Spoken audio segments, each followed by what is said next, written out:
কাল সকালে যখন হাঁটতে বেরিয়েছিলাম তখন শরীরটা অতটাও খারাপ ছিল না। ফেরার সময় একটা টাটা গ্লুকো খেতে খেতে হোস্টেলে ফিরেছিলাম। এসে খুব খিদে পেয়ে গেছিলো বলে একটু ম্যাগি খেয়ে তারপরে যখন বসেছি শরীরটা দেখছি আস্তে আস্তে খারাপ করছিল। প্রথমেই মাথাটা ধরে গেল, তারপর নাকটা প্রচণ্ড ভারী হয়ে গেল, জল পড়তে লাগলো, মানে এত শরীর খারাপ করতে লাগলো। বাড়িতে ফোন করে বললাম, বললো দাঁড়া আমি যাচ্ছি।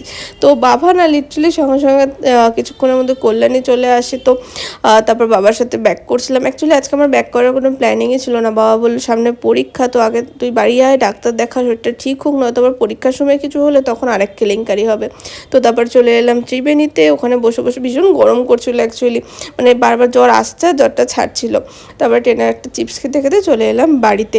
এবার এখানে স্টেশনে বাবার গাড়ি রাখা ছিল, ওখান থেকে গাড়ি করে বাড়ি চলে এলাম।